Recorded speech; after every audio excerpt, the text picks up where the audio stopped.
미국엔 나스닥, 우리나라엔 코스닥이 있다면 뉴스쇼에는 뉴스닥이 있습니다. 뉴스쇼 증권시장 뉴스닥. 오늘은 스페셜 게스트 두 분과 함께 인물 특집을 준비했습니다.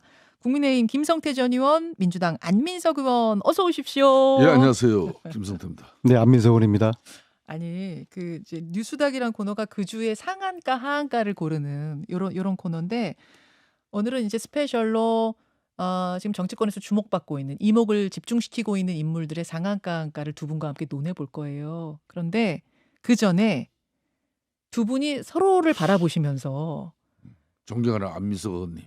예. 언제 이렇게 뉴스닥에서 상한가 인사에 안민석 의원을 가지고 토론하는 그런 자리가 언제 옵니까? 아니 상한가 주시는 겁니까? 일단 나는 상한가예요. 무조건 상한가인가요? 요즘 사실상 수도권에서 내려오선이라는 거는 예. 그 금잡탑을 사람이 좀 뭐 여러 다양한 평가가 있지만은 안민석 의원은 그 5선의 금잡탑을 예. 세운 사람이에요. 5선의 금자탑. 인정해야 돼요. 인정 상한가. 자, 안 의원님, 김성태 전 의원 어떻게 평가하시겠습니까? 국힘은 저 웰빙 정당으로 인식이 돼 있잖아요. 근데 그 속에서 유아 독종 같은 노동운동가 출신, 예. 서울 3선 국회의원 출신 예. 김성태 의원 이분 말고는 누구를 상한가로 치겠습니까? 이분 말고는 없다. 본질 자체가 상한가예요. 본질. 제가 이러실 됐습니까? 정말 참 오랜만에 보는데 잘하고 있네. 근데 저분이 그 여의도에서 예. 몇 안 되는 정치 근육이 단단한 분인데요. 예. 그 단단한 정치 근육으로 윤석열 대통령 좀 쓴소리 좀 해주시면은 더 상한가를 칠 텐데요. 그게 좀 한계입니다. 아직 현역 의원이 아니지 않습니까? 기다리고 있습니까? 예. 알겠습니다. 지금 시작이 굉장히 훈훈하게 서로에 대해서 넉넉한 평가를 하면서 시작을 해주셨는데 지금부터 나올 인물들에 대해서는 인정사정 볼 것 없이 아주 냉철하고 날카롭게 객관적으로 평가해 주시기를 당부드립니다. 준비되셨습니까? 예, 됐습니다. 자, 첫 번째 인물 가겠습니다. 이분은 화면으로 만나볼까요? 주말에 이분이 대구를 갔어요. 엄청난 화제를 몰고 다녔습니다. 보시죠. 총선은 국민들의 삶에 대단히 중요한 것인 건 분명합니다. 최고입니다. 그렇지만 많은 직업 정치인들에게는 총선이 인생의 전부일지 모르지만 자기 손으로 돈 벌어서 열심히 하루하루 살아가는 생활인인 대부분의 국민들, 대구 시민들께는 그렇지 않을 겁니다. 바로 이 목소리의 주인공 한동훈 법무부 장관. 금요일에 대구 스마일센터를 방문을 했는데 구름 인파가 모였다 그래요. 그래서 사진 찍고 사인해주고 그러느라고 3시간이 지연되면서 기차도 놓쳤다고 그럽니다. 자, 상한가 하한가 일단 평가부터 하겠습니다. 안민석 의원님. 상한가고요. 상한가입니까? 네, 특히 12월에 그 출마를 하게 될 걸로 보는데요. 그러면 이제 정기국회 마치고가 되겠죠. 그때는 이제 더 상한가를 치게 될 것이고요. 어제 대구 동대구역에서 저 모습은 네. 김현정의 정치쇼가 아니라 네. 한동훈의 정치쇼였다고 봅니다. 저희는 정치쇼는 아니고 저희는 뉴스쇼입니다. 뉴스쇼입니까? 뉴스쇼입니다. 저것은 뉴스쇼와 한동훈의 정치쇼 그렇게 이제 구분을 하죠. 왜냐하면은 예. 지금 대단히 이제 정치적인 행위이거든요. 이미 이제 대구 토요일 날 이제 장관이 대구로 내려갔어요. 맞습니다. 어떤 이유가 있었겠죠. 그 황금 같은 주말 그 시간에 그리고 내려가서 한 얘기가 어떤 대구 시민들을 이제 극찬하고 존경한다. 참 총선이 참 중요하다. 그 누가 다 모르겠습니까? 그런 이제 대구 시민들의 마음에 쏙 들 이야기를 했어요. 장관으로서는 사실 총선 앞두고 이례적인 발언이라고 봅니다. 보통 장관들은 오해 살 만한 이야기를 잊으면 결코 하지 않아요. 그렇죠. 총선 치읓자 이야기도 치읓도 꺼내지 안 해요? 않는 거거든요. 예, 그럼에도 불구하고 3시간 동안 대구 처음에 다 그렇게 몰려들지는 않았을 겁니다. 왜냐하면 기차라는 게 계속 5분 단위, 10분 단위 계속 타고 내리잖아요. 예, 예. 근데 사진 찍고 있네? 그러니까 사람들이 계속 기다리면서 이제 3시간 동안 이어진 것이죠. 그리고 그것을 하나의 정치 이벤트화가 결국에 이제 된 겁니다. 한 장관이 의도하지 의도하지 않았던 간에요. 저것은 법무부 장관 자격으로 갔다곤 하지만 행보 하나하나가 너무도 뚜렷하게 정치 행보, 총선 출마를 위한 행보였다. 이게 안민석 의원 평가. 예, 그럼요. 그리고 분석이시군요. 또 저 지난주 15일 날에는 그 부인 되시는 그 변호사 예, 그분의 진은정 변호사. 언론에 공개됐잖아요. 자원봉사하는 모습. 공개됐잖아요. 네, 뭐 네. 이것도 과연 뭐 우연이었겠는가? 아니, 저는 그렇게 국무위원들 뭐 부인이 다 하는 자리였다. 일부러 사진 찍히려고 한 거 아니다. 이렇게 말은 하던데 그거 아니라고 보세요. 반대로 언론에 노출되지 않으려고 하면은 그 예. 기자한테 제 사진을 빼주세요. 그렇게 이야기를 할 수가 있죠. 그렇게 그래서 할 수 있어요? 그런 저 부인의 지난주 언론 공개나 또 예. 지난 주말에 한 장관의 동대구역의 그런 정치적인 예. 쇼잉이나 네. 두 가지 맥락이 저는 비슷한 흐름이라고 봅니다. 결국에는 출마 몇 출마를 위한 지금 이제 자락을 깔고 있는 거죠. % 보십니까? 저는 출마 99.9%예요. 99.9%. 정치에서 100%는 없어요. 그래도 이제 예, 예. 99.9% 정도면은 뭐 거의 알겠습니다. 100%라는 의미를 말씀드리는 겁니다. 자, 김성태 의원은 상한가 하한가 뭘 주시겠습니까? 상한가입니다. 상한가입니까? 그것도 이제 흔히 말하는 코스피에서 거의 대장주로서 상한가를 치는 거죠. 아, 코스피 대장주입니까? 코스피에서 이게 상한가를 치는 것은 예. 대장주 아니면 사실상 어렵죠. 어. 뭐 그런 측면에서 한동훈 장관의 지금 한 달 전부터 이 여러 지역 활동 행보, 때로는 산업 현장에서 이렇게 안전모를 쓰고 예. 많은 근로자들과 또 대화를 나누고 음흠. 산업 안전의 중요성을 이야기하고 또 뭐 이런 재래시장을 방문해가지고 지역 그 재래시장 주민들의 애환과 고충, 삶의 무게에 대해서 자신도 이제 같이 어우러져 느끼고자 하는 그런 몸부림이 보이죠.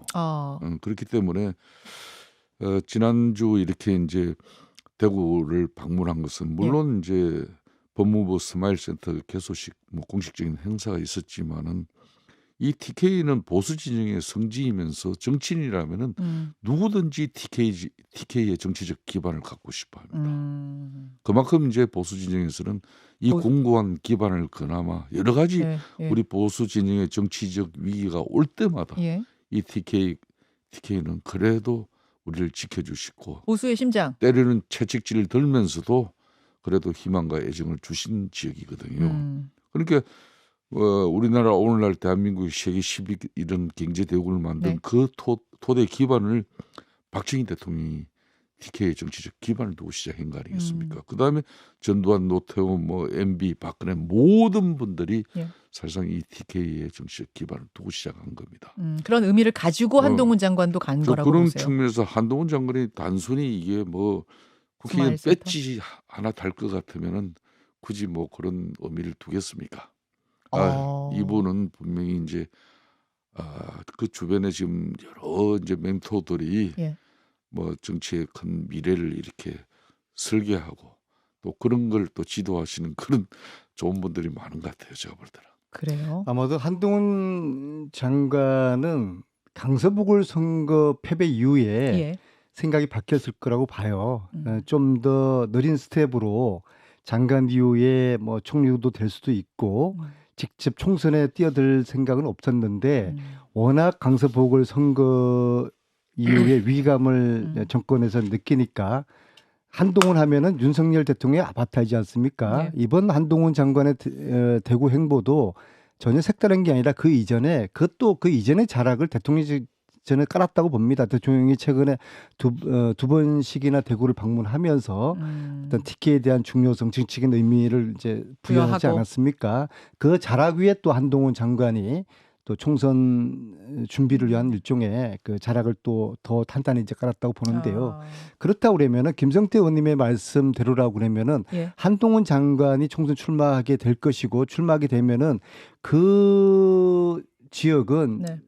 출마 지역은 대구일 거라고 봅니다. 그래서 대구라고 보세요. 대구에 안 의원님은 나가서, 대구라고 보세요. 대구 내에서 TK 기반, TK 중심의 예. 대통령의 아바타인 한동훈을 꼽고, 근데 예. 거기는 사실 너무 양지로 가는 거 아니에요? 아니, 그러면? 그러니까 그래서 예. 거기는 이제 뭐 출마만 하면 다 당선되는 곳이니까 그리고 이제 전국 선거를 지원하는 그런 이제 역할을 이제 전국 선거의 하겠죠. 지휘관을 네. 하기 위해서 출마 그러나, 지역은 네, 대구로 그러나 간다. 그래서 함정이 그렇게 되면은 예. 한동훈 대 이재명의 구도로 총선이 치러지게 되는 건데요. 아. 국민들이 지금 벼르고 있는 것이 윤석열 정권을 심판하겠다는 거 아닙니까? 그런데 윤석열의 아바타 한동훈이가 나섰어. 그러면 정권 심판론이 더 강화될 것입니다. 더 강화될 그래서 것이다. 한동훈 혼자는 당선될지 모르겠지만은 예. 제가 볼 때는 국힘의 한동훈 등판은 국힘의 어떤 참패로 초래될 것이다. 그래서 아까 상한가를 주신 이유가 민주당 보기에는 나가라 상한가 그 말이에요? 4월에는 하한가가 될 겁니다. 그렇게 보세요. 김 그럼 의원님. 안민석 의원님, 그러면 이재명 대표는 고향인 안동에 출마하는 겁니까? 그래야 TK에서 이재명 한동훈의 빅매치가 그거하고 틀리죠. 이루어지는 건지. 그거는 그러니까 내가 전제가 잘못된 제 게요. 이야기를 좀 들어보세요. 자, 김 의원님 말씀하세요. 한동훈 장관 같은 경우는 제가 아까 우리 국민의힘 대장주라 그랬잖아요. 코스피 그것도. 예. 왜 그런 이야기를 하는가 하면은 그러니까 윤석열 정부의 이 자원 죄송합니다. 이 정무적 자원들은 집권당이 총선을 앞두고 모든 차출할 수 있는 가용 자원의 대상입니다. 이 사람들은. 그래야 아무리 내년 4월에서 집권당이 총선에서 웬만큼 기반을 갖춰야 윤석열 대통령의 이제 집권 3년차 국정운영 뒷받침을 제대로 할 수 있기 때문에 총선에서 한 석이라도 건질 수 있는 좋은 자원이라면 무조건 차출할 수밖에 없는 거예요. 예. 그런 측면에서 한동훈 장관은 윤석열 정부에서 내놓을 수 있는 대표적인 우리 당에 내놓을 수 있는 대표적인 선수라는 거죠. 그러면 아까 안 의원님이 지적하신 것 중에 질문 좀 드려볼게요. 오히려 마이너스가 될 거다. 오히려 정권 견제 프레임을 더 강화시킬 거다. 이 부분에 대해서 어떻게 보세요? 어차피 선거는요. 예. 어차피 선거는 양 진영의 지지층을 완고하게 이렇게 결속시켜 나가면서 중도로 지향점을 특히 MZ 청년 세대를 이렇게 마음을 얻는 그런 거거든요. 그런 측면에서 한동훈 장관 입장에서는 지금 현재 사실 민주당이 168석의 제1 야당 권력을 입법 권력을 가지고 윤석열 정부를 제대로 뒷받침하고 지원하면서 야당으로서의 건전한 견제 세력을 유지했다기보다는 거의 그냥 독단과 전횡으로서 거의 뭐 윤석열 정부 그냥 제대로 국정운영 지금 토대도 못 갈았어요. 그렇다면은 윤석열 정부의 이 대표 선수 한동훈 그리고 원희룡 장관 이런 분들이 지금 총선 앞두고 한가하게 정부 부처에서 그 부처 일에 손이 잡히겠습니까? 어디로 나갈 거라고 보세요? 아까 안 의원은 대구 보셨는데 김성태 의원은 TK 지역은 아니라고 봅니다. TK는 아닙니까? 그래도 지금 현재 TK는 우리가 그나마 그래도 우리 당의 이해도가 높은 그래도 뭐 우리 당을 지지해주는 그런 뭐 기반 속에서 물론 안민석 의원님 말처럼 거기에 안정적 기반을 가지고 전국 선거를 지원할 수 있는 그런. 그럼 어디요? 어디? 저는 수도권으로. 수도권? 서울의 험지 아니면은 서울, 경기, 인천 여기 수도권에서 한동훈 장관이 그래도 바람을 일으킬 수 있는 그런 거점을 확보해야. 아니 하태경 의원에 의하면은 뭐 보수의 공공의 적 2명 중에 1명이 안민석이라고 했으니까 그럼 이왕이면은 오산으로 오시면 될 것 같고요. 그런데 저는 지금 김성태 의원님 하신 말씀이나 국힘이나 용산 대통령실의 기본적인 어떤 인식을 제가 잘못된 거라고 한 거 지적하고 싶은 게요. 강서 보궐선거의 교훈을 지금 제대로 지금 아직도 인식하지 못한 것 같아요. 강서 선거 패배의 교훈은요. 국민이 대통령을 심판한 거거든요. 내년 4월 선거에서도 민주당하고 국힘하고 싸움이 아니라고 봅니다. 국힘하고 국민의 싸움이 본질이 될 거라고 알겠습니다. 봐요. 그렇다고 그러면은 한동훈을 대표주자로 내세워서 굳이 대통령의 아바타를 내세워서 국민들하고 승부를 보겠다라는 것은 대단히 착각이죠. 벌써 뭐 저런 전략 프레임을 이미 세우고서 뭐 이미 밑자락을 깔은 그 전문가가 안민석입니다. 제일 잘할 수 있는 역할이 바로 저런 역할이에요. 제 개인적인 저는 개인적인 역할이 이재명 대표를 움직일 수 있는 그런 안민석이에요. 저는 제가 민주당의 전략가라고 하면은 내년 총선의 구도를 국민과 국힘의 구도로 만들지 민주당과 국힘 구도는 안 만들 것입니다. 자, 한동훈 장관에 대한 평가를 먼저 했고요. 좀 시간이 부족해서 좀 빠르게 다음 인물로 넘어가겠습니다. 두 번째 인물. 이 사람 빠뜨릴 수 없죠. 이준석 전 국민의힘 대표. 상한가 하한가 어느 쪽을 주시겠습니까? 김성태 의원부터. 저는 약간 지금 행보를 걷고 있습니다. 횡보. 예, 행보. 횡보 상태입니다. 상한가 상한가로 모르시겠어요? 튈 수도 있고 예. 한가로 떨어질 수도 있고 와, 그런 측면에서 지금 상당히 좀 지리한 어, 행보를 걷고 있습니다. 횡보 상태다. 근데 분명히 이제 코스닥으로 볼 것 같으면은 상가 뭐 가능성이 높아요. 아, 코스피라고 보면은 약간 횡보고. 예, 코스피를 보면 행보예요. 잠깐만 기다려 주세요. 제가 안 상당히 의원님은 좀 어느 쪽? 김성태 의원님 우리가 서로가 잘 아는데요. 예. 저 김성태 의원님이 행보라고 표현하신 거는 하한가라고 말씀하고 싶은 겁니다. 저는 이제 하한가로 보는데 하한가로 왜냐하면 이게 신당을 할 듯 말 듯 음. 지금 시중에 사람들이 소주 마시면서 또 식사하면서 그런 내기 중에 하나가 이준석 신당 할지 말지 내기할까 그겁니다. 할 것 같습니까? 안 할 것 같습니까? 다시 말해서 창당입니까? 뻥합니까? 안민석 의원님은 어떻게 보세요? 저는 안철수의 길을 긋지 않는가 그렇게 안철수의 생각합니다. 길이 어떤 길인가요? 가다가 철수하는 거죠. 아, 철수. 왜냐하면 이게 어. 아니 신당을 하면 신당 하겠다고 이야기를 해야죠. 그런데 뭐 1%씩 가능성이 높아지고 있다. 예, 예. 대통령이 변하면은 뭐 안 할 수도 있다라는 뉘앙스의 이야기를 하고 근데 예. 이미 제가 볼 때는 지난 부산에서 환자가 서울에 있다고 환자가 대통령이라고 그렇게 예, 예. 그런 취지 표현을 취지에- 하는 순간 저는 용산에서는 이미 완전히 이게 결별됐다고 봅니다. 근데 대통령은 완전히 결별을 했는데 저는 이준석 대표는 여전히 미래를 가지고 있다. 아니 그런데 네. 자고 일어났더니 3만 6천 명이 지금 등록을 했다. 이게 뭐냐면은 이준석 전 대표가 온라인으로 뭐 연락처, 이름 이런 신상들을 모으기 시작해서 아니, 언제든지 창당할 수 그것도 있도록. 웃긴 게 말입니다. 예, 뭐 신당을 함께할 사람을 모은 게 아니에요. 예, 예. 뜻을 함께할 그 뜻이라는 거는 굉장히 애매하고 포괄적인 그런 의미지 않겠습니까? 아닙니다. 지금 시점에는 예. 사람을 모은다 그러면은 신당을 함께할 뜻 있는 동지들 참여해 주십시오. 그렇게 나왔어야 그렇게 된다. 워딩이 되는 거죠. 신당 신자는 없는 거 아니겠습니까? 아니, 그건- 신당에 네, 신자도 그래서- 없더라. 그래서 사람들에게 저기 하는 거야 마는 거야. 뻥카라고 보세요? 그런 뻥카라는 표현까지 뭐 하고요. 언제든지 지금 헤어질 결심을 하는 듯 하지만은 예. 대통령이 손잡아 주면은 그리고 예. 대통령이 이준석 대표에게 떡을 주게 되면은 저는 언제든지 돌아올 수도 있다. 돌아올 결심을 할 수도 있다. 저는 그렇게 보는 겁니다. 김 의원님. 이준석 전 대표가 뭘 위해서 지금 저 젊은 나이에 청년이 정치를 하겠습니까? 민주당의 미래의 가치를 위해서 정치를 하는 거 아니에요. 분명한 사실은 보수의 가치를 위해서 투쟁하고 또 미래를 만들어가는 그런 처절한 몸부림인데 그런 측면에서 우리 당과 또 우리 당이 배출한 윤석열 정부에 대한 쓴소리 심지어 독설까지 내뱉는 그 과정은 결국은 우리 보수가 국민들에게 더 크게 신뢰받고 내년 총선에서 인정받는 그런 당정이 되어달라는 그런 주문이거든요. 그럼에도 불구하고 신당이 안 떴으면 좋겠죠. 자, 당연히 신당을 왜 갑니까? 그러니까 저는 개인적으로 말이에요. 저는 흉내가 이준석 지는 전 겁니다. 대표가 네, 신당을 만들어야 할 그런 나는 선배로서 굳이 이야기를 한다면은 신당을 만들어서 앞으로 자신의 정치적 미래를 지금 여기에 도박을 걸 타임은 아니다. 내려 자신이 해를 단신이라도 국민의힘과 윤석열 정부의 성공을 위해서 지금까지 한 쓴소리 그 독설 이어가더라도 자신이 이곳에서 묻어야지 밖으로 나가는 항야에 나가는 순간 그 항야에 또 엄동설하는 사실 견디기 어렵습니다. 오늘 두 김성태 분- 의원님이 예, 예. 김성태 의원님이 진짜 하고 싶은 말씀.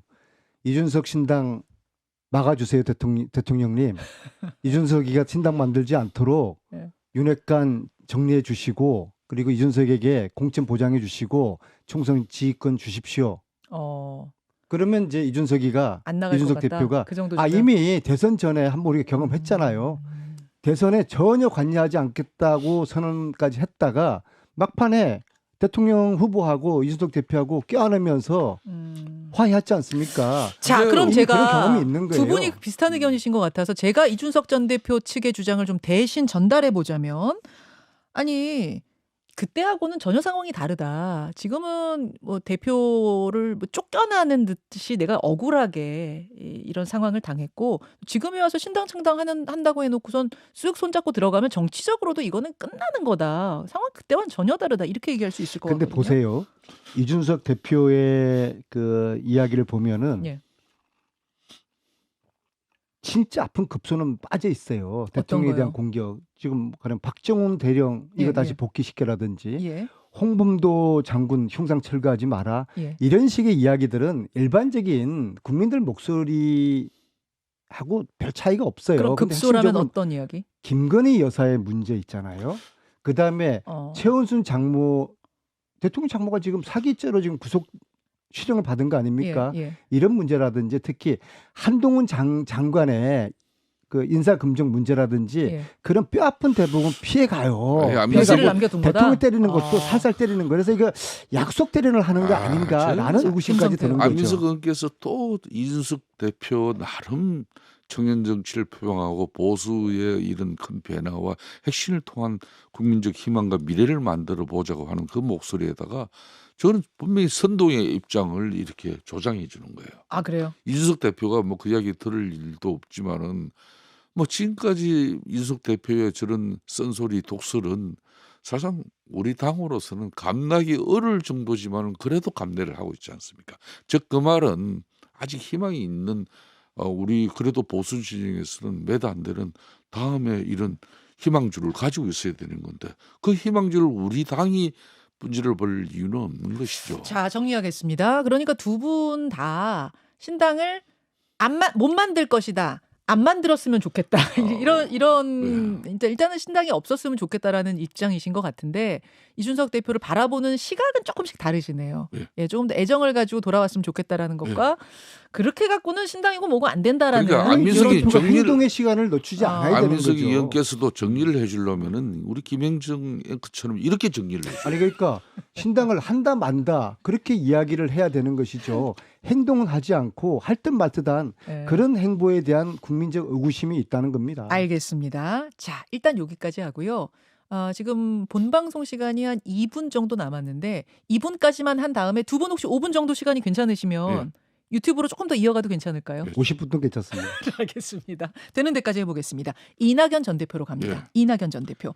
주말 동안 이분이 인터뷰를 했는데 거기에서 이재명 대표 사법 문제로 민주당을 옥죄고 있다. 그 여파로 당 내부의 도덕적 감수성이 퇴화했다. 이런 발언을 한 것이 지금 잔잔한 파장을 일으키고 있습니다. 이낙연 전 대표 일단 상한가 하한가 뭘 주시겠습니까? 김성태 100% 의원. 하한가입니다. 100% 하한가? 제가 왜 이렇게 좀 모진 이야기를 잘 하는 스타일은 아닌데 드린가 하면은 절대 정치는 그러니까 자신을 던지고 진인사 대천명해야 되는 것이지 이낙연 대표 입장에서는 문재인 정권에 누가 뭐라 그래도 온실 속의 하초로서 완벽한 2인자였어요. 이 온실 속의 하체 완벽한 2인자가 시련과 고통을 통해서 자기 희생과 헌신 없이 어느 날 내년 총선이라고 해서 움직인다. 우리 이낙연 전 대표의 지분을 갖다 정말 순조롭게 일정 부분 이재명 대표로부터 도움 받아서 확보될 수 있다. 난 절대 안 해요. 지금부터 이제 자 잠시만요. 그걸 확보하려면 싸워야죠. 안 의원님의 상한가 한가만 확인하고 본방송 똑같습니다. 마치겠습니다. 똑같은데 거기 한 똑같아요? 가지만 덧붙이면요. 지금 이제 이낙연 전 총리께서는 이래야 됩니다. 잠시만요. 통합의 기조를 주셔야 돼요. 메시지를. 일단 여기까지 하고 유튜브로 좀 넘기겠습니다. 두 분 고맙습니다. 자, 라디오 청취자들과 인사 나누고요. 유튜브로만 조금 더 가겠습니다. 유튜브로만도 지금 한 2만 명 넘게 보고 계셔서요. 유튜브로만 조금 더 이어가 보도록 하죠. 오늘은 인물을 가지고 상한가 하한가를 평가해 보는데 일단 제가 준비한 인물들 리스트업은 어떻게 했냐면 한동훈, 이준석, 이낙연, 이상민, 송영길, 조국 일단 여기까지는 해놨고요. 더 떠오르는 인물이 있으면 여러분 올려주세요. 일단 여기까지 해놨는데 반도 못했네 본방송에서. 이낙연 전 대표 상한가 하한가 주다가 본방송이 끝나버렸어요. 김성태 전 의원께서는 하한가다.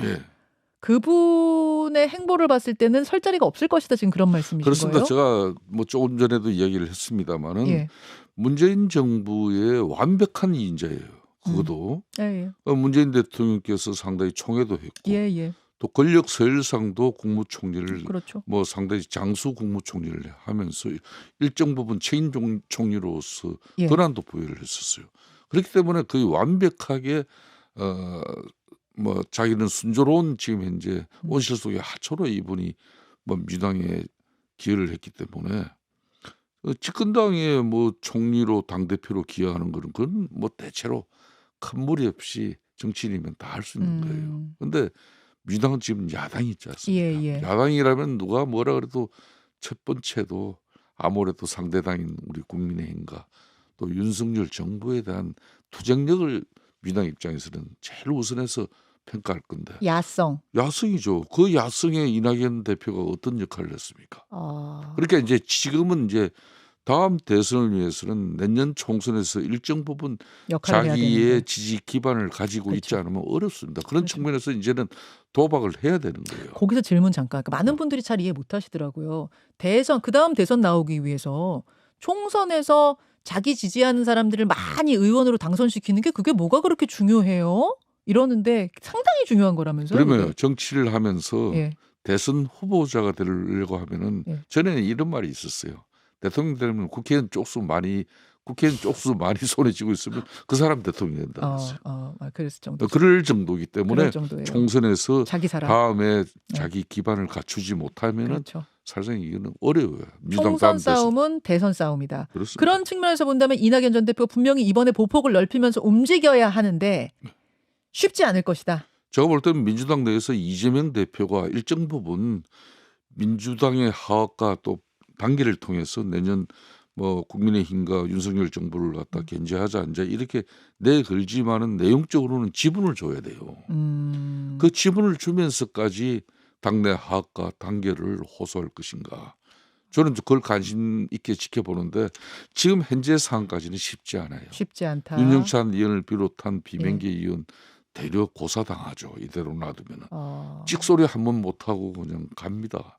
그랬을 때 정치인 이낙연은 아무런 기반이 없는 거예요. 없어요. 이제는 이낙연 대표 선수가 비명계의 중심이 되든 안 그러면 이재명 대표와 사생 결단을 하더라도 그리고 자신의 지분을 호남 확보. 나 손해주의자로서 호남의 지분을 자기가 챙겨서라도 얻어줘야 이분이 살아남는 거예요. 김성태 의원님의 말씀에 대체적으로 동의하는데요. 근데 이제 그 속에는 다분히 이제 정치 공학적인 그런 좀 말씀들이 계셨어요. 예.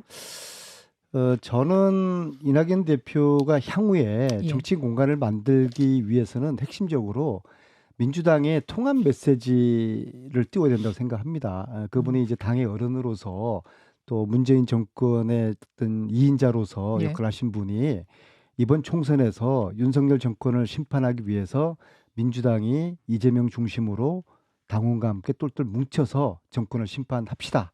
그렇게 하면은 향후에 정치적인 공간을 확보할 수 여지가 있는데 지금처럼 마치 이재명이 잘못돼야지 어떤 본인의 정치적인 공간이 생길 수 있는 듯한 그런 오해를 살 수 있는 듯한 그런 말씀을 하시는 것은 스스로 운신의 폭을 좁히는 거라고 보고요. 예를 들어서 예. 지난주에 뭐 원칙과 상식 예, 예. 모임 발족되지 않았습니까? 맞습니다. 저는 그 네이밍 자체가 좀 대단히 잘못된 거라고 봅니다. 네이밍이요? 왜냐하면 왜요? 지금의 원칙과 상식 어떤 시대 정신은 야당이 민주당이 똘똘 뭉쳐서 윤석열 정권과 싸우라는 것이거든요. 그것이 원칙과 상식이다? 상식인데 이분들은 윤석열 정권과 아니라 이재명 대표와 싸우는 게 우선적인 목표인 듯해요. 민주당 내에 정풍운동 말씀하시더라고요. 예, 그 네이밍이 대단히 잘못됐다. 지금은 정권과 맞서야 될 텐데 야당 대표와 맞서야 될 때가 아니라서 원칙과 상식 그 네이밍 자체가 대단히 잘못됐다. 그리고 이런 부분에 대한 지적을 이제 그 이낙연 전 총리께서 이분들에게 하셨더라고 그러면은 더 당원들에게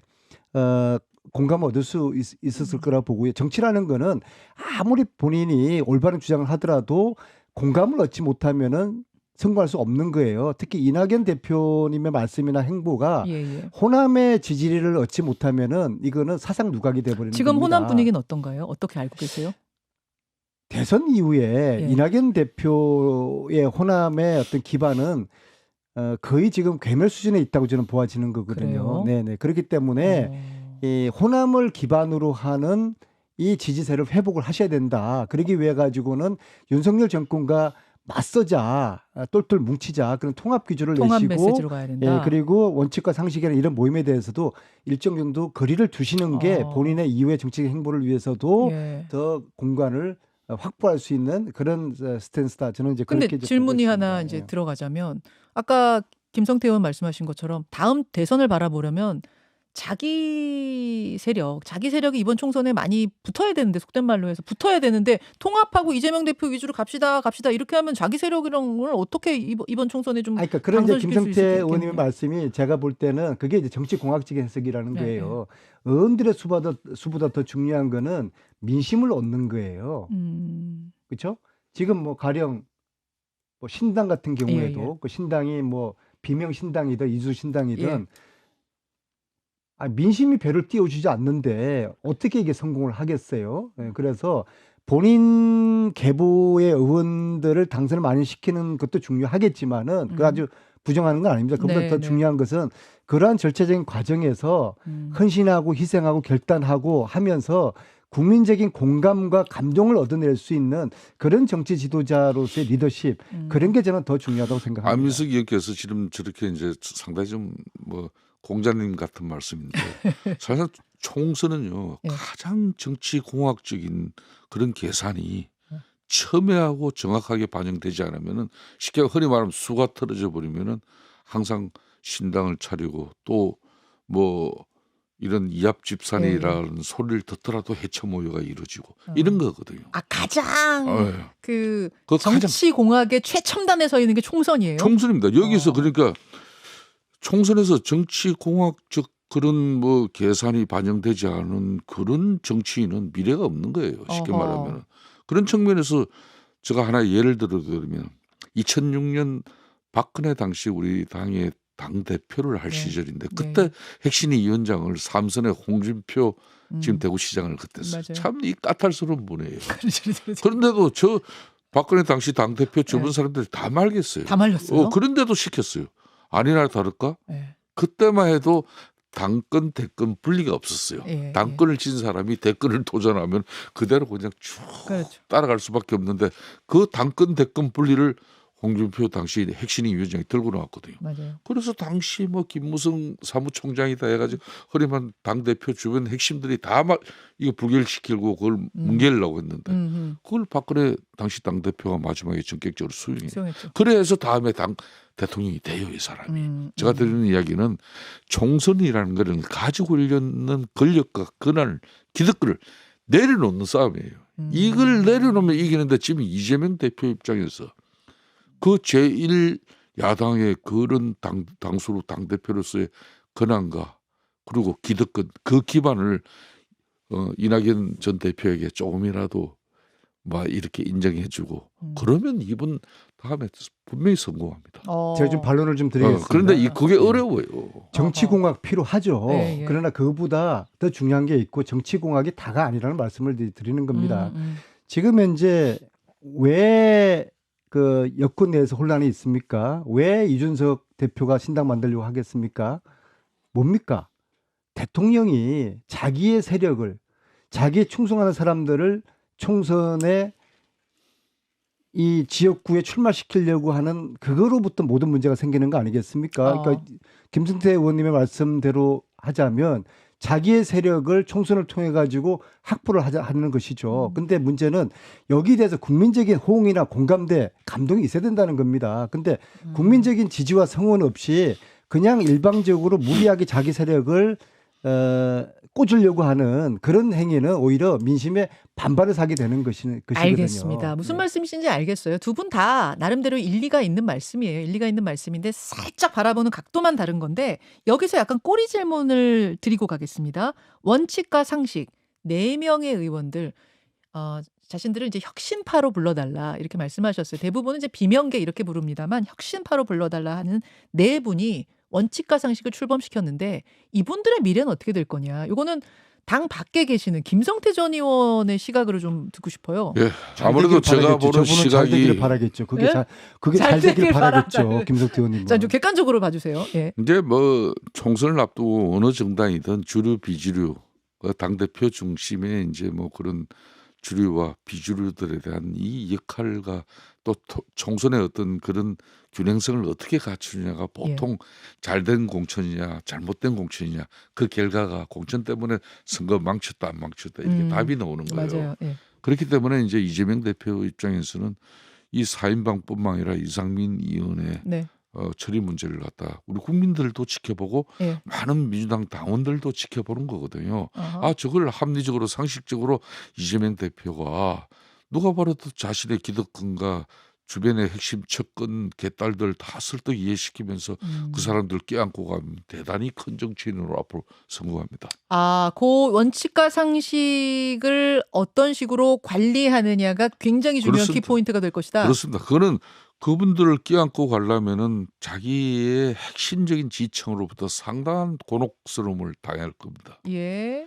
그걸 이겨내면서도까지 진정한 당내 하악과 예. 또 결속을 통해서 우리 국민의힘과 윤석열 정부와 싸우기 위한 그런 이재명 대표의 헌신 양보가 있다면은 민주당이 좋은 성과 내죠. 그런데 희한하게 정치는 그렇게 안 돼요. 그렇게 안 돼요. 그렇게 안 돼요. 그렇기 때문에 이분들의 미래는 나갑니까? 제가 볼 때는 썩 박지가 않아요. 나가실 저는- 가능성이 크다고 봐요. 저는 나가고 안 그러면은 예. 신당을 만들었든 안 그러면은 새로운 정치 세력들과 규합을 해서 예. 어떤 빅텐트? 빅텐트를 만들든 그 역할의 중심에 설 겁니다. 이분들이 대체적으로 아하. 보면은 충청과 경기 이쪽이에요. 네. 그렇기 때문에 네. 저는 이분들의 저런 행동이나 모임 목소리 자체를 민주당이 그렇게 만만하게 봐서는 나중에 큰 코 다치죠. 큰 코다. 여기에 친문계 의원들이 함께 할 수 있는가? 저는 안 의원님 어떻게 보세요? 저는 별 의미를 두고 싶지 않은데요. 간단하게 보세요. 세 가지 말씀드리면 첫 보세요. 번째는요. 네. 이분들이 번지수를 잘못 짚었어요. 그래요? 예. 아니 물이 있어야지 배를 띄우는데 예. 물이 없는 상태에서 물이 뭐예요, 배를 물이? 만들었어요. 민심이죠. 민심이? 당심이죠. 예. 당원들은 또 국민 다수는 이 민주당이 똘똘 뭉쳐서 이 정권과 맞서달라는 건데 그게 이제 민심이고 민심의 바다거든요. 그 물이 없어요. 그래서 번지수 잘못 짚었고요. 두 번째는 이분들이 4인 각색이에요. 4인 사색이에요. 그래요? 다 틀려요. 네 분 다 그동안 정치적으로 서로 신뢰를 함께 할 만한 그런 행보를 해본 경험들이 각자들이 없어요. 없는 분들이 자신들의 어떤 정치적인 입지나 이해관계에 따라서 지금 모여 있는 거고요. 말로는 그러죠. 심정적으로 지지하는 의원들이 40-50명 된다. 예, 그 얘기는 40-50명. 한 명도 없다는 거예요. 왜 그렇게 심정적 지지하면 부정적으로 보세요? 심정적 지지하면 뭐합니까? 물론 저도 네. 당의 혁신이 필요하다고 보죠. 근데 예. 그분들이 진정으로 당의 지금 혁신을 이재명 대표하고 맞서는 게 당의 혁신은 아니죠. 그건 아니라고 그러니까 보거든요. 심정적으로 지지한다는 말은 심정적으로는 지지하지만 가치는 못 가 현실적으로 이런 말이다. 현실적으로 단 한 명도 없다는 한 명도 이야기예요. 없다고 보세요? 앞으로 새를 불리지 못할 거예요. 이제 그런 면이 있어서 예, 예. 그런 면이 있어가지고 이분들은 이제 찻잔 속에 태풍 정도도 안 되는 그런 찻잔속 태풍. 그러면은 저는, 그냥 이분들은 어떤 행보를 취하실 거라고 전망하세요? 스스로들이 본인들의 정치적인 입지를 계속 좁혀가고 있는 거예요. 이제 이상민 의원도 이제 예가 아닐 거라고 보고요. 안민석 의원 그러니까 입장에서는 희망이 없다는 이야기 하시는 거죠. 그분들 개인적으로 잘 나 됐으면 대신해 좋겠는데요. 줄게요. 지금은 우리가 음혹한 이 야당의 시절이지 않습니까? 이때는 우리가 이 엄동설 안에 서로가 스크럼을 짜고 계속 단합을 말씀하세요. 함께 뭉쳐서 무도한 정권에 맞서는 것. 방송 보세요. 안민석 잘 나가던 앵커들이 진행자들이 하루아침에 며칠 사이에 다 사라졌어요. 이런 안민석 언론 탄압에 의원께서 그래도 이런 거를 비판을 해야 되는 거죠. 그러지 안민석 않고 의원께서 이재명 대표를 비판하기 위해 가지고 이것이 원칙과 그것도 안 상식이다 해. 동의할 수 없습니다. 안민석 의원께서 그래도 이재명 대표를 움직일 수 있는 몇 안 되는 중진 의원이잖아요. 그것도 수도권 5선이니까 예. 그런 측면에서 이 5분 사실상 껴안고 가시라 그럽시오. 그러니까 우리 국민의힘이나 집권당 입장에서도 야당이 분열돼 가지고 우리가 반사적 이익을 얻어야 될 그런 내년 총선은 아니라고 봐요. 그러니까 이재명 대표는 껴안기를 저는 노력을 했다고 봅니다. 제가 한 가지 예를 드릴게요. 이 5분 중에 한 분 제가 실명을 거론하지 않겠습니다. 그분의 예. 명예가 있기 때문에 이재명 대표하고 그분하고 저하고 같이 식사를 했어요. 언제요? 단식 직전입니다. 단식 직전. 네, 그런데 잘 하기로 네. 좋게 식사하면서 그렇게 헤어졌어요. 사진도 찍고. 음흠. 그런데 헤어지자마자 또 언론에 나가가지고 이재명 사퇴하라 그런 이제 말씀을 하세요. 그래서 이재명 대표가 상당히 충격을 받았어요. 아니 그렇게 잘하기라고 주고서 그 잘하겠다는 의미는 뭔가요? 같이 이재명 대표를 이제 돕기로 돕겠다. 얼마나 배반감을 느꼈습니까? 이제 그런 일화가 있군요. 사례가 있어요. 그래서 껴안기를 노력을 안 한 건 아닙니다. 예. 알겠습니다. 자, 여기까지 일단 원칙과 상식 움직임까지 받고 빠르게 이상민 전 의원 이야기로 좀 넘어가 볼게요. 이상민 의원. 이상민 의원에 대해서 김성태 전 의원은 상한가 하한가 어느 쪽 주시겠습니까? 여기도 행보입니다. 지금 현재. 횡보입니까? 행보를 겪는 주식이죠. 상한가인지 하한가인지 좀 아직 이거는 판단이 좀 이 부분은 뭐 이준석 우리 전 대표 같은 경우는 분명히 코스닥으로서는 대박이 날 수 있는 그런 좋은 우량주예요. 그렇지만은 이제 이상민 의원 같은 경우는 상당히 안개 속에 있으니까. 지금 이 행보를 겪고 있는 이 지금 현재 행보가 앞으로 뭐 상승 국면으로 올라갈지 하향 국면으로 떨어질지 요거는 좀 더 봐야 돼요. 혹시 국민의힘으로 오면 상승이다. 안 그러면 하한가다 이 말씀이세요? 국민의힘 입장에서는 집권당이기 때문에 뭐 많은 다양성을 이렇게 포용할 수 있고 그런 측면에서 우리 인용한 핵심이 위원장인 조만간에 지금 현재 이상민 의원을 만나지 않습니까? 강연 초청했다고요? 직접 만납니다. 만나는 것은 강연만 하고 말겠습니까? 그래도 여러 가지 의미를 부여하는 가능성 몇 % 보십니까? 저는 이제 이상민 의원께서 과거의 정치적 행보를 볼 때 처음에 이번에 열린 우리당으로 시작했지만은 그다음에 17대 때는 18대 때죠.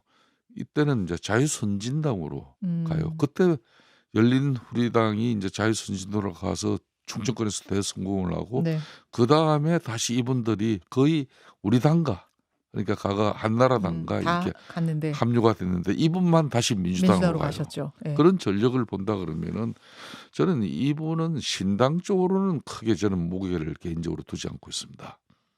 다시 본인이 뭐 이재명 대표와 의기투합이 이루어져서 민당의 잔류가 될 수도 있는 거고 아니면은 또 상대당인 우리 당과 자신의 정치적 마지막 미래를 만들어갈 수 있는 왜 거지. 신당 쪽은 안 보세요? 신당의 본인의 정치적 본인 스스로가 가능성이 없다고 이야기했어요. 정치적 모험을 걸 수 있는 자체가. 그런 뭐 5선이면은 이 당이든 저 당이든 상당히 중요한 위치에 설 수 있는 사람이기 때문에 신당으로 모험하지 않을 것 신당에서 같다. 정치 신인으로 비춰질 이유는 없는 거죠. 워낙 또 이제 5선의 무게감이 있기 때문에 그렇습니다. 신당에서 합류해서 뭐 거기서부터 다시 시작하기는 쉽지 않을 것이다 그런 말씀 안 의원님. 제가 오늘 여기 나오면서 다른 질문을 몰라도 이상민 의원 이야기가 나오면은 노 코멘트를 하자.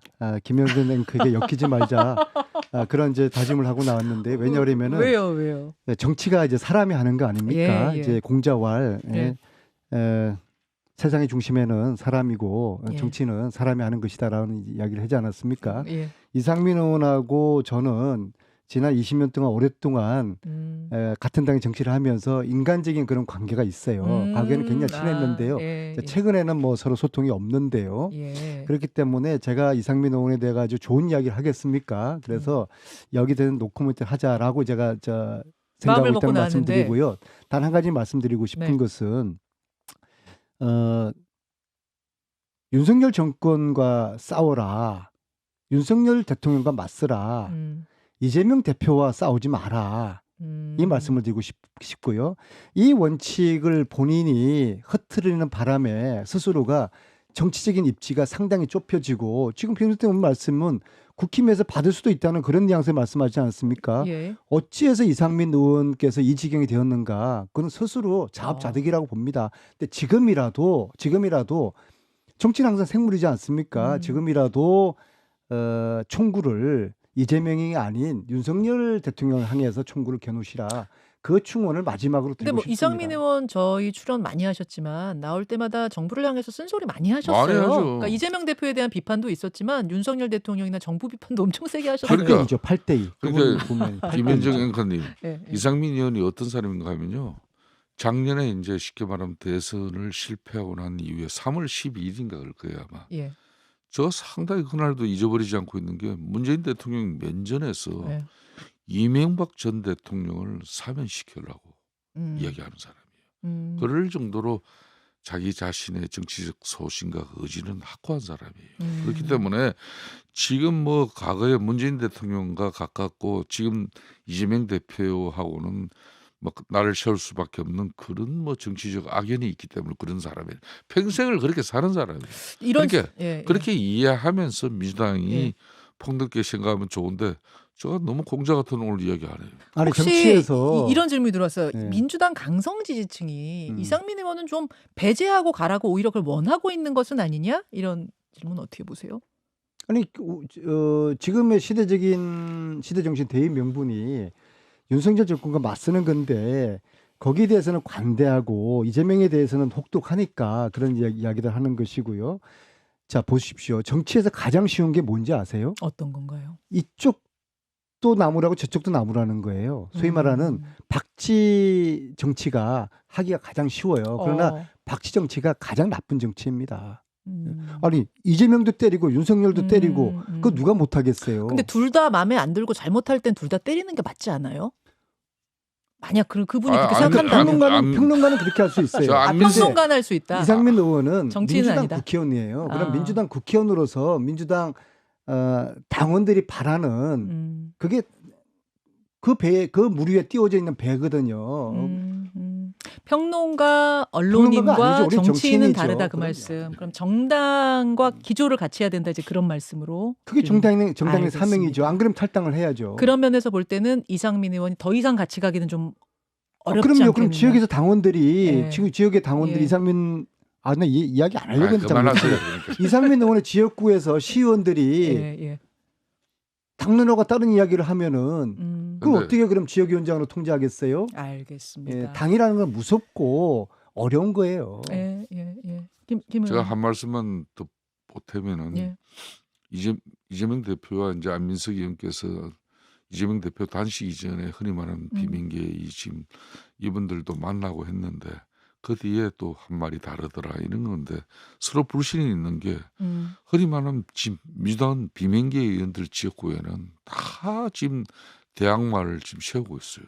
보면은 뭐 지난 작년 6일 네, 지방선거에서 낙마하신 그런 뭐 기초단체장 출신들 주로 이런 사람들이 이상민 의원도 지금 대전시장 뭐 아주 강하게 섰던 그런 사람을 지금 이상민 지역에 있죠. 또 지금 뭐 민주당의 최고위원 자리에도 누가 들어가 있습니까? 최고위원 얼마 전에 뭐 계리체원 자리에도 누구 지역구입니까? 그런 거거든요. 제가 구체적으로 이야기하지 않아도 이 비명계 입장에서는 이미 사방에 다 포위가 되고 있는 상황이에요. 그러니까 정치인들이 웬만하면 자기를 이렇게 만들어준 그 정당을 안 떠나려고 그래요. 알겠습니다. 두 분이 이상민 의원의 입장에서 또 왜 이상민 의원에 대해서 당원들이 그렇게 또 비토할 수밖에 없는가의 입장에서 잘 설명을 해주셨고요. 이상민 의원이 어떤 결정을 하든 한 달이라 그랬거든요. 그러니까 지금 시간이 다가오고 있어요. 12월 초면 아마 결론이 날 것 같습니다. 마칠 겁니까? 예? 마칠 거예요? 아니 사실은 조국, 송영길 두 분의 행보까지 해야 되는데 김성태 의원 스케줄이 제가 요 얘기 꼭 드려야 되겠는데 하세요. 어제 꼭 짧게. 예. 그 조국 교수랑 통화를 했어요. 아, 그러셨어요? 뭐 신당 이야기가 뭐냐? 예. 송영길 의원하고 뭐 좀 이야기를 좀 하고 있냐? 예. 공감하고 있냐? 예. 일단 팩트 체크요. 예. 아 뭐래요? 요 관련해 가지고 송영길 의원하고 연락하거나 예. 뭐 소통을 하고 있는 적은 없다. 없다. 예, 일단 팩트 체크해 드리고요. 아. 예. 근데 아마 그런 것 같습니다. 본인이 이제 서울대 교수에서 파면되면서 선택지가 굉장히 좁아진 것 같아요. 결국에는 이제 앞으로 남은 조국 교수가 65년인가 66년생인가 그럴 거예요. 앞으로 남은 10년 동안 뭘 하겠습니까? 뭐 정치를 할 수밖에 없다고 보고요. 윤석열 정권과 싸워야 된다는 그런 전투 의지가 굉장히 강한 것 같아요. 그래서 이제 반윤 정치 연대를 만들어야 된다. 그런 생각이 굉장히 강한 것 같아요. 반윤 정치연대요. 그러기 위해서 어떤 본인이 할 수 있는 역할은 해야 되겠다. 그런 생각이 분명하더라고요. 그럼 조국 신당 정도가 아니라 다른 당과도 비슷한 생각을 가진 사람들과도 크게 연대해서 반윤 정치 연대. 이제 제가 그 한 속에서 말씀만 드릴게요. 민주당에 부담이 되는 그런 일은 하고 싶지 않다. 제가 그런 이야기를 근데 하고 송영길 있습니다. 대표랑은 아니다. 아니 지금 소통이 접촉한 없다. 적이 없으니까. 접촉한 적이 없다. 접촉한 적이 없으니까. 앞으로 그럼 접촉할 가능성은 있다는 그건 건가요? 모르겠지만 그건 그럼 제가 모르겠지만. 팩트만 말씀드리는 알겠습니다. 겁니다. 제가 그 올 봄에 이 예측을 해드렸어요. 예. 그때 조국이 정치를 한다는 사람들은 주변에 없었습니다. 근데 저는 조국이 반드시 올 연말쯤에 이제 본인이 정치의 중심에 선다. 그런 얘기 하셨어요. 그럼 어떤 식의 정치? 공개적으로 그런 그럼요. 발언하셨어요? 이분이 그냥 끊임없이 양산 사제의 문재인 대통령과 교감을 계속 이뤄나가면서 평산 채반 행식이라든지 디카의 눈물 이런 거 할 때마다 예. 문재인 대통령의 이런 사상 뭐 스포트가 돌아요. 예. 그러니까 이제 요 근래 이제 이게 구체화 가셔야 됩니다. 표면적으로는 윤석열 정권을 견제하기 위한 친윤 뭐 이런 뭐 정치 탄압 뭐 연대라든지 이런 행실로 어떤 이름을 걸지만은 사실상 이재명 대표의 개딸의 시대와 문재인 정부의 당시 문파 시대 그럼 문파에 지금 현재 구심이 없어요. 문재인 대통령 입장에서는 이낙연 전 대표가 예. 전투력을 가지고 예. 비명계의 대표 주자로서 당내에서 원해지만은 예.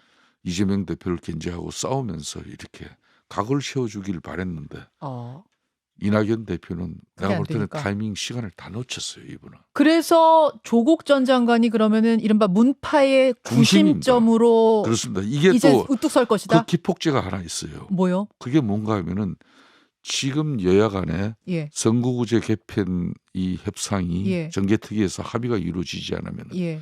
지금 현재는 비례의석 47석에 30석이 캡이 씌워져 있어요. 예. 예. 이게 합의가 안 되면 이 캡이 자동적으로 풀어져 버립니다. 맞아요.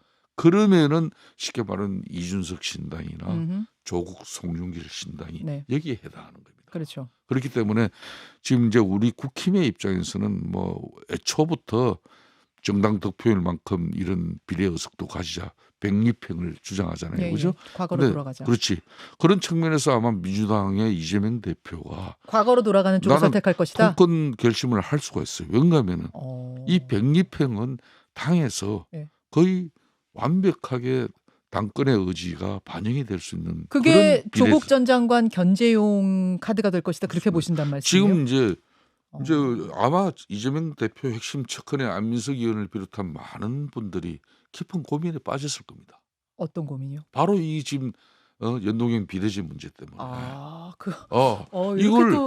이걸 갖다가 조국이 겉으로는 사실상 윤석열 정권과 맞설 수 있는 그런 야권 세력을 규합해내는 그런 연대를 만들자 그러죠. 예. 이거는 이재명의 연대가 아니에요. 분명한 것은. 그 양 측면이 있는 거예요. 그래서 벌써 표정이 달라졌잖아요. 김성태 의원님이 잘 짚으셨어요. 우리가 이제 고민이 깊다. 그 측면하고 이제 조국 교수는 민주당에 부담을 주는 일은 없을 것이다. 그 이제 두 사이가 지금 공존하는 겁니다. 그런데 마지막으로 김성태 의원님, 저렇게 화면으로는 아주 멋있는 슈트에다가 넥타이를 하셨는데 청바지를 입으신 이유는 뭡니까?